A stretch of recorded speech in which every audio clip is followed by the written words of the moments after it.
So, this gospel text today, it's a weird one.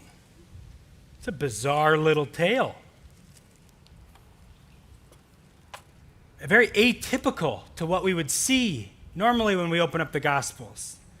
The normal thread of Jesus' ministry is healing and teaching and feeding, maybe occasionally arguing with Pharisees, but giving lessons and healing and feeding and teaching mostly. And then there's these bizarre interruptions where he encounters the demonic.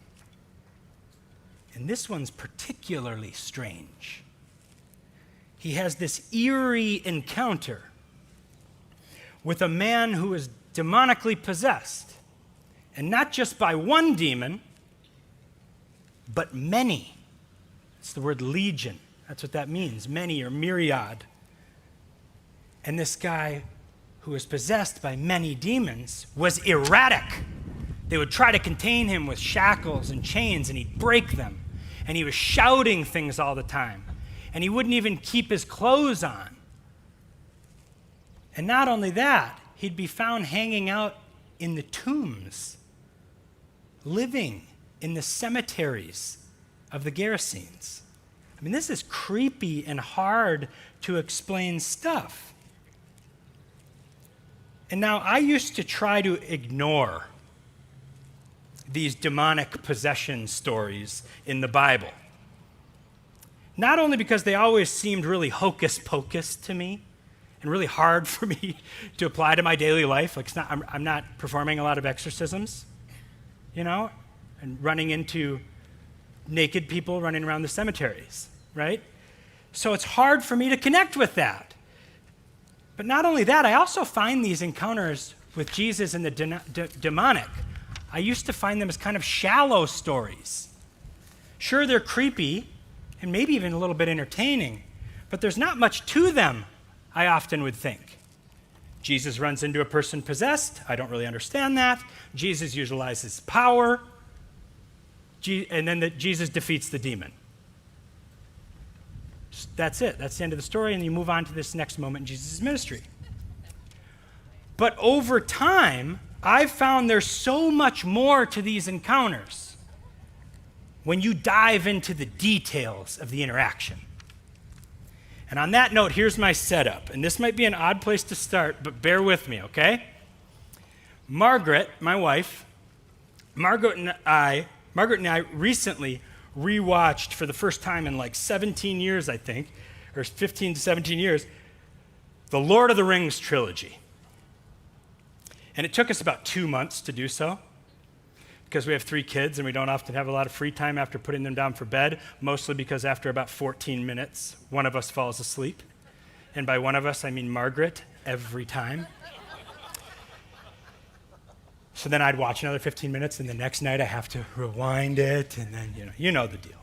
Anyway, I digress. Nevertheless, there's this scene in the first movie where Gandalf the Grey, who is a wizard, fights this big, demonic, strange beast thing. And one of the ways Gandalf overpowers the beast is he slams his wizard staff on the ground, and his friends are fleeing. It's giving his friends time to flee. And he turns to the demon, and he slams the staff onto the ground, and he famously says, "You shall not pass." And the bridge beneath the demon begins to crumble, and the demon falls into the abyss. And as I was watching this scene recently, I thought to myself, how strange. I mean, I love these movies, but it's weird. Gandalf beats this demon because he conveniently has a magic staff. And there's no explanation on where the magic in the staff comes from. He finally just decides, I'll turn around, slam it on the ground, and that defeats the demon. Evil goes bye-bye. That's it. It's just magic. And that, my friends, is kind of how I approached these stories in the scriptures where Jesus confronts the demonic. They've been kind of these weird stories of magic. But for whatever reason, I read it differently this week. I contrasted today's gospel story with Gandalf's victory in Lord of the Rings. And friends, it's quite a contrast. Because look specifically in the text at how Jesus defeats the demonic here in Luke. He doesn't turn around and use a wizard's staff that magically expels the demon. Rather, Jesus does something else to gain power over it. And with that, I'll reread some of the text, okay? As Jesus stepped out on the shore, a man from the city who had demons met him. Jesus then asked him, "What is your name?" The demons respond, "Legion, for many demons had entered them." And then the demons begged Jesus not to order them to go back into the abyss. And now there on the hillside, the text continues, a large herd of swine was feeding, and the demons begged Jesus to let them enter these pigs. And then it says next in the text, so he gave them permission. Let me emphasize that. And Jesus gave the demons permission.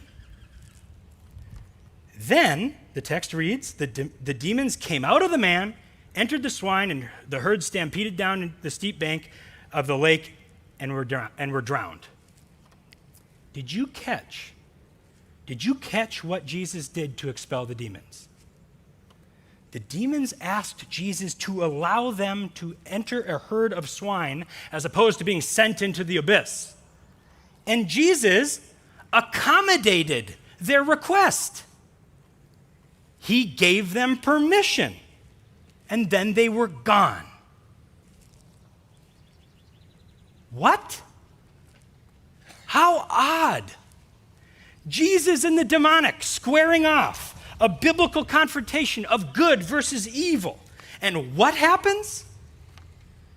No wizard staff, no hand-to-hand combat, no violence directly between Jesus and the demonic. No magic. No, rather, the method for gaining power over and expelling demons for Jesus was seemingly hospitality. He was hospitable to them. They asked a favor, and Jesus accommodated. He, in effect, entered into a peace treaty with them. That action was the act that immediately preceded the evil being driven out. It's pretty mind-bending. So this isn't just a story, as I have pigeonholed over time, of Jesus just magically beating demons like Gandalf with an enchanted staff. No, there's a particular and peculiar method to his exorcism here.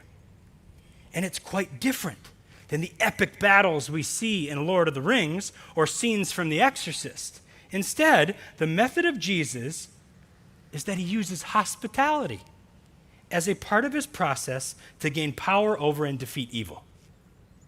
And then it says later in the text, those who had been told what happened, how the one who had been possessed by demons had been healed.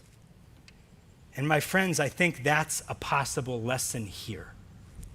Hospitality, civility, peace, love can heal the world of evil. So much so that the Son of Man even offers a measure of it to the demonic. And it isn't failing to amaze me. Think again about what happened. They asked a favor of Jesus, and his response was not, "You don't ask anything of me," and then proceed with brute force. No, they ask a favor, and he says, okay. It's his hospitality that precedes his power over evil. With that takeaway, then there are at least two major implications for you and me. Number one, if Jesus uses hospitality and compassion to effectively gain power over and defeat evil, then it can be and must be the way we gain power over and defeat evil. Gandalf's power source over the demonic was his wizard staff.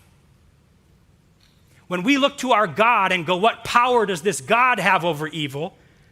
Jesus' power source is his love, his commitment to civility. His power is his willingness to be hospitable in the most inhospitable moments. And it can be our power too. Evil can rob us of so much. But if it fails to rob us of our civility, of our compassion, of our hospitality, our love, well, then to paraphrase one theologian, then even legions of evil will be brought to their knees. And finally, implication number 2, my friends, if Jesus is hospitable even to the demonic, if Jesus is willing even to enter into a peace agreement with the demonic, then Jesus is most certainly willing to be hospitable and peaceable to imperfect people like you and me. So remember this story, and don't ever underestimate the hospitality, the compassion, and the love that Jesus is capable of. Amen.